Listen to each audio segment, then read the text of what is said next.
அட அட அட! என்ன டேஸ்ட் தெரியுமாங்க? இந்த மாரி காயெல்லாம் நம்ம சாதாரணமா சமைச்சு குடுத்தோன்னா, குழந்தைங்க கூட சாப்பிட மாட்டாங்க. வீட்ல இருக்கக்கூடிய பெரியவங்க வேணாம் வேணான்னு சொல்லிடுவாங்க. ஆனா, இந்த மாரி செஞ்சு குடுத்து பாருங்க, "இன்னும் கொஞ்சம் குடேன்" அப்படின்னு கேட்டு வாங்கி சாப்பிடுவாங்க. இது செய்றது ரொம்ப ரொம்ப ரொம்ப ஈஸிங்க. அவ்ளோ ஈஸி. இத சொன்னா நீங்க நம்பவே மாட்டீங்க. நான் உங்களுக்கு செஞ்சு காமிக்கிறேன் பாருங்க. அவ்ளோ ஈஸியா இருக்கும். முட்டைக்கோஸ இந்த மாரி பெருசா கட் பண்ணி எடுத்துக்கோங்க. மிக்ஸி ஜாரில் நம்ம கட் பண்ணி வச்சுக்கக்கூடிய முட்டைக்கோஸ் எல்லாத்தையும் போட்டுட்டு ஒரு 4 முறை சுற்றி எடுத்தீங்கன்னா இந்த மாதிரி துருவின கணக்காக கிடைக்குங்க. பாருங்கள் எவ்வளோ ஈஸி பாருங்கள். தண்ணி சேர்த்துறாதீங்க. தண்ணி சேர்த்துட்டிங்கன்னா ரொம்ப பேஸ்ட் மாதிரியெல்லாம் வரும். நீங்கள் பல்ஸில் போட்டு சுற்றுனீங்கன்னா இதே மாதிரி துருவின கணக்காக நமக்கு அரைஞ்சு கிடைக்கும். இதே மாதிரியே நீங்கள் செஞ்சுட்டு இந்த முட்டைக்கோஸை பொரியல் பண்ணால் கூட ரொம்ப டேஸ்டியாக இருக்கும். எவ்வளோ ஈஸியான ஒரு ட்ரிக்கு பாருங்கள். அடுத்ததாக பீட்ரூட்டையும் இந்த மாதிரி பெருசாகவே கட் பண்ணி எடுத்துக்கோங்க. மிக்ஸி ஜாரில் போட்டு நம்ம அரைச்செடுத்தோம்னா இந்த மாதிரி நமக்கு சின்ன சின்னதாக கிடைக்கும். பீட்ரூட், கேரட், முட்டைக்கோஸு, 1/4 கப் அளவு பச்சை பட்டாணி இது எல்லாத்தையும் மிக்ஸி ஜாரில் போட்டு தான் இந்த மாதிரி செஞ்சு வச்சுக்கிறோம். அடுத்ததாக ஒரு பவுல் எடுத்துக்கிறேன். இதில் 3 தக்காளி இந்த மாதிரி கட் பண்ணி போட்டுக்கோங்க. கூடவே ஒரு 5, 6 பூண்டு சேர்த்துக்கிறேன். இது கூட ஒரு 4, 5 வரமிளகா. உங்களுக்கு காரம் எவ்வளோ வேணுமோ அந்த அளவு 4, 5 சேர்த்துக்கோங்க. இப்போ நம்ம ஒரு பிளேட் எடுத்துக்கலாம். இது ஒரு பவுலில் 2 முட்டை போட்டு வச்சுக்கிறேன். நம்ம ஏற்கனவே அரைச்சி ரெடி பண்ணி வச்சுருக்கக்கூடிய காய் எல்லாத்தையும் ஒரு பவுலில் போட்டு வச்சுக்கோங்க. முட்டையில் கொஞ்சமாக தண்ணி சேர்த்துக்கிறேன். இப்போ நம்ம ஒரு இட்லி தட்டு எடுத்துக்கலாம். இட்லி தட்டுக்கு கீழே தண்ணி ஊற்றி வச்சுருக்கிறேன். தண்ணி நல்லா கொதிக்குது. இந்த பிளேட்டை நம்ம அப்படியே மேலே வச்சுக்கலாம். இது நல்லா வெந்து கிடைக்கும். நல்லா வெந்து வர்றதுக்கு ஒரு 5 நிமிஷம் அல்லது ஒரு 10 நிமிஷத்துக்கு உள்ளே தான் ஆகும். அதுக்குள்ளே இது நல்லா வெந்துடும். நான் இன்றைக்கி ஒரு 10 நிமிஷம் வேக வச்சுருந்தேன். ஓப்பன் பண்ணி பார்க்கலாம். காய் எல்லாமே நல்லா சூப்பராக வெந்து வந்திருந்தது. காயை நம்ம முதல்ல பிளேட்டில் தட்டிக்கலாம். இதுக்கு தேவையான அளவு உப்பு 1/2 ஸ்பூன் அளவுக்கு சேர்த்துக்கிறேன். நம்ம இதில் சேர்த்துக்கக்கூடிய காயோட அளவு உங்களுடைய டேஸ்ட்டை பொறுத்தது தான். ஒருவேளை நீங்கள் இதில் பீட்ரூட் சேர்த்துக்கலைன்னா அதுக்கு பதிலாக நீங்கள் முட்டைக்கோஸு எக்ஸ்ட்ரா சேர்த்துக்கலாம்.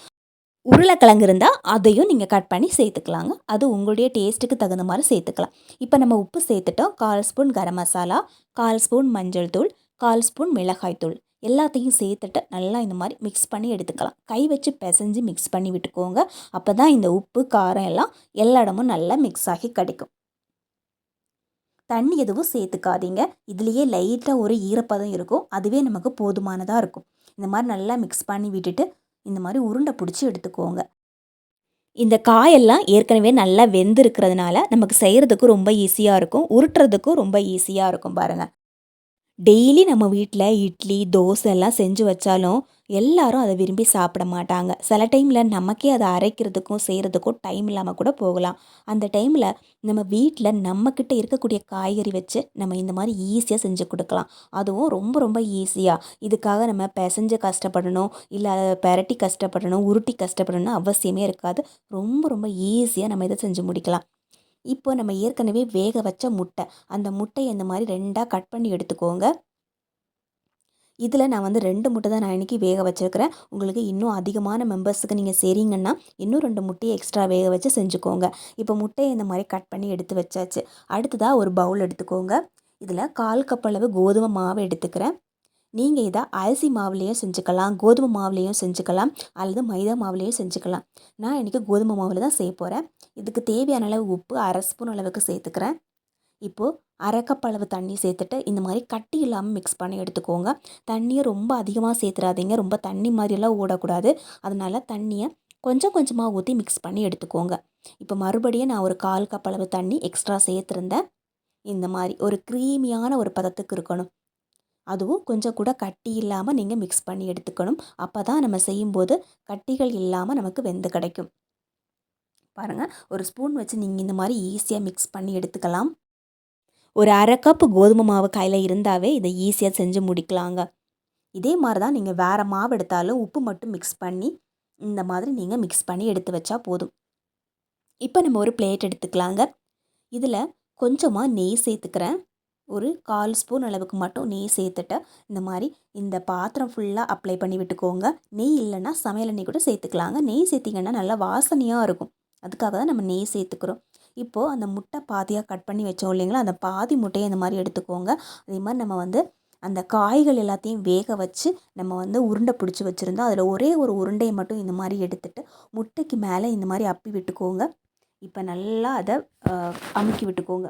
இப்போ இன்னொரு பாதி முட்டை எடுத்துட்டு நீங்கள் நல்லா அந்த பேஸ்ட்டை மேலே வச்சுட்டு 2 கையும் சேர்த்துட்டிங்கன்னா முட்டை மேலே அப்படியே ஒட்டிக்கும்.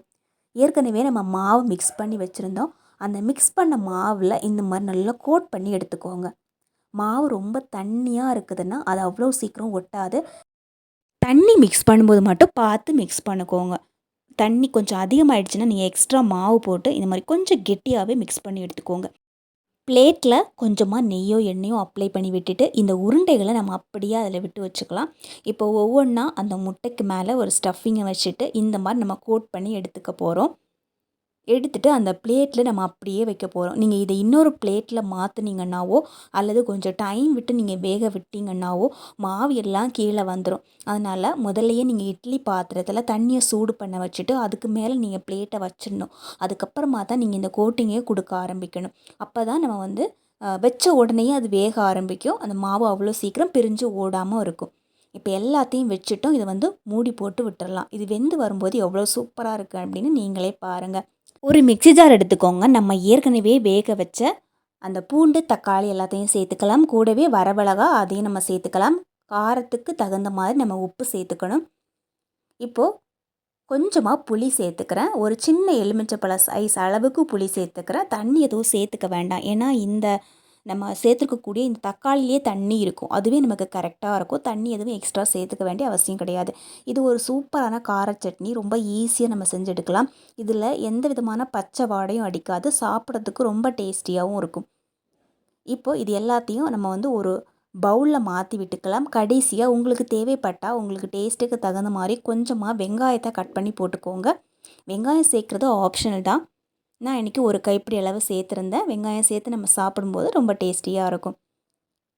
இப்போ நம்ம ஏற்கனவே வேக வச்ச உருண்டைகள் எல்லாம் நல்லா வெந்திருக்கான்னு செக் பண்ணி பார்க்கலாம். நான் ஒரு 7 நிமிஷம் வேக வச்சுருந்தேன். அதுக்குள்ளேயே நல்லா வெந்திருந்தது. உள்ளே நம்ம வச்சுருக்கக்கூடிய ஸ்டஃபிங் எல்லாம் ஏற்கனவே நல்லா வெந்து போனது தான். அதனால் வேகிறதுக்கு ரொம்ப டைம் எடுத்துக்காது. ரொம்ப சூப்பரான ஈஸியாக செய்யக்கூடிய ஒரு ஹெல்த்தியான மோமோஸ் அப்படின்னு கூட சொல்லலாம்.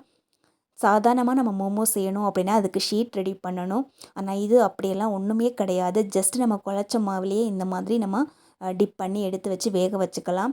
உங்களுக்கு டேஸ்ட்டுக்கு தகுந்த மாதிரி நீங்கள் ஸ்டஃபிங்கை ரெடி பண்ணிக்கலாம். நான் இன்றைக்கி காயெல்லாம் சேர்த்து செஞ்சுருந்தேன். உங்களுக்கு இந்த காயெல்லாம் பிடிக்கலன்னா நீங்கள் வெறுமனே உருளைக்கிழங்க வேக வச்சு அதை கூட நீங்கள் ஸ்டஃபிங்காக ரெடி பண்ணி வச்சா அவ்வளோ டேஸ்டியாக இருக்கும்.